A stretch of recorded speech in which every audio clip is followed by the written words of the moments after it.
I have a hard time when my husband blatantly looks at attractive women when we're together, like physically turning his head. Well, that's just annoying.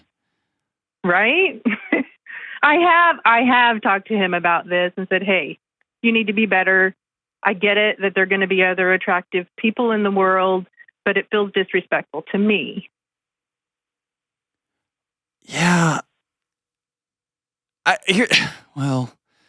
was talking to some middle school boys the other day, and everybody's out at the park playing, and a couple of like college girls walk by, and they all just like comically, without even meaning to, all turn their heads like in this. It was like an old 80s beer commercial. You know what I mean? It was like so, and I was like, guys, there are beautiful people everywhere, and there's a way to do that with dignity and respect and like honor, right? There's like, hey, that's a beautiful, attractive person, and you can turn your eyes, you can nod, right? But then it's like gawking, right? And I was like, guys, be better than that. How old's your husband? Right. How old is your husband? How old is he? 60. 60. Ooh, he may be on the other side where, where it's like not really. Yeah, that makes him a creepy old man. So, yeah, I don't know how I can help because he's not on the phone. Do you feel less than? Yeah, it does.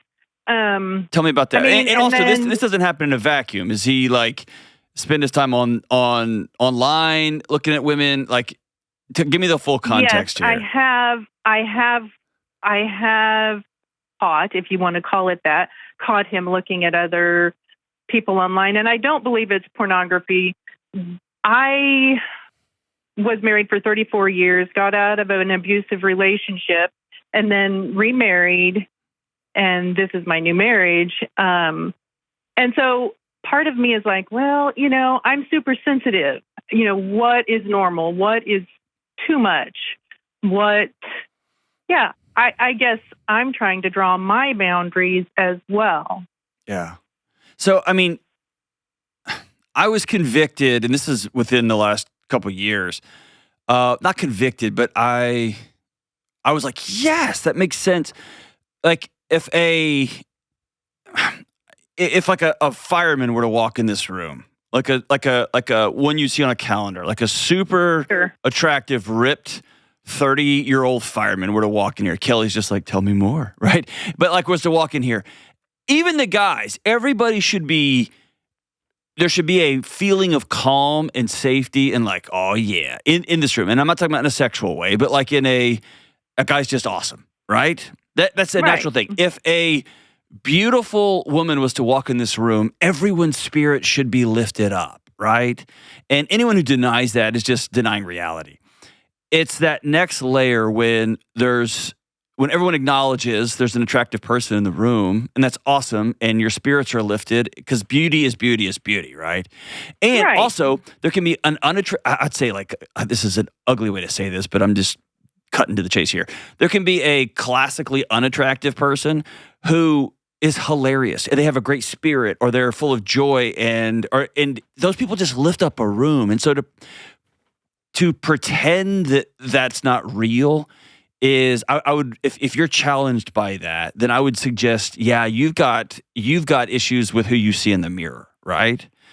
Right. If there is, you're walking down the street and your husband who's 60 you're standing right next to him and somebody walks by and he turns his whole head all the way around. He's like, whoa, man, like that's gross, right? And by the way, it's disrespectful to you, but it's disrespectful to her.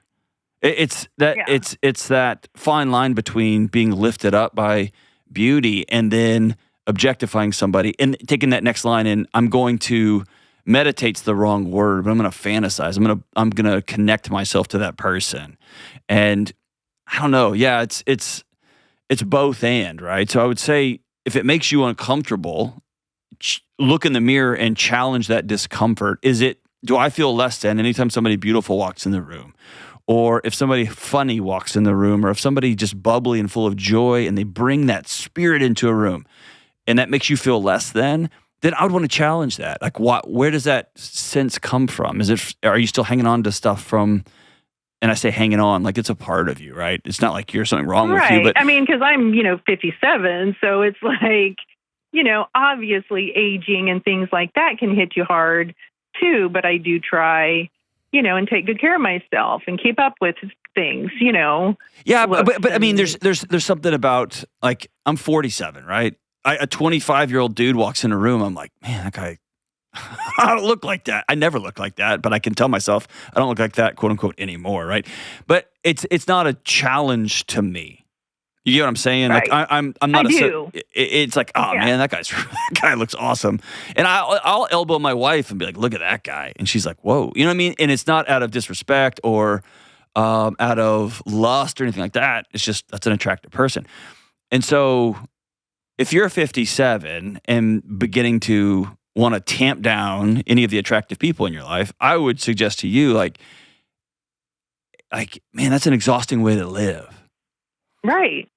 And I know, because I've been fed the rhetoric that at times through my ex-husband and things that I'm, not good enough. Like my grandma's more attractive than you was one of the things I was told.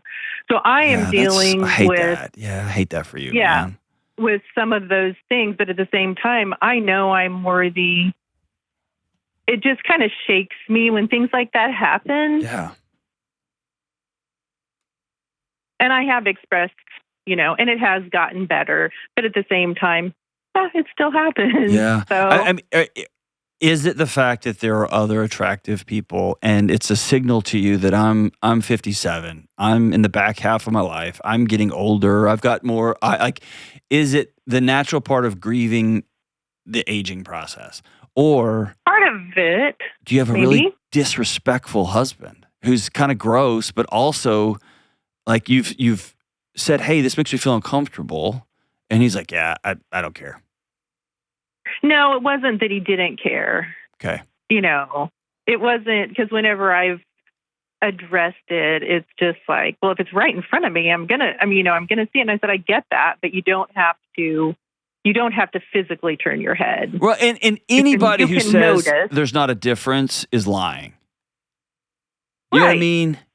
Yeah. Like, yes. Come on. Correct. Like, I can't help it. A, nobody's asking you to not acknowledge somebody's beautiful. And B, don't be gross. So where do you go from here? Do you say something like, hey, I'm not going to walk with you in public because you gross me out? Are you there yet? Well, I could easily say that. If it happens and feels disrespectful again, like what I have said in the past is, wow, she's beautiful, and he's like, yeah, she is, but then still, the 60-year-old and the 20-year-old or younger girl that is truly beautiful. Yeah. It's like, yeah, gross. Oh. Gross. Yeah. But everyone in the booth is making like a gross face right now, just so you know. Like, it's not just you and me. They're all like, yes. Well, and I can't control what someone does online, and I don't believe it's pornography. Yeah, but hold on. You can, this isn't a word, but you can pornographize anything. Well, right. You can pervert a anything. Bikini ad or anything like that. That's you right. You go on ESPN and you can scroll down and you can find ads for the newest European bikini craze or whatever, and then click the link and you're on an ad. And you can sexualize that in a heartbeat. That's pornography. Okay. That's a sexualization. Right. And so it's well within your let me say it this way. You're not crazy. Because you know him. He's your husband. You know. You know what I mean? You know. And I wish there was another way. There's that old Supreme Court justice who was like, I'll know pornography when I see it. You know when your husband is, there's a look, there's an absorption. You know when he can say, no, it's not pornography. For you right now, it is. Right. That's correct. You know that. Yeah. And he's being dishonest with you. And my gut tells me that more than him looking at beautiful women online, it is, you're not being honest with me. In what way? He's calling you dumb. Oh, yeah. He's calling you stupid.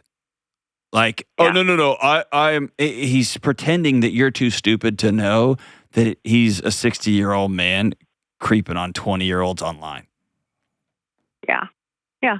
You know what I mean? And there's Yeah. that sort of disrespect beyond the sexualization. That sort of like, I'm smarter than you, you're too stupid. That's really painful. Right. Right? Yeah.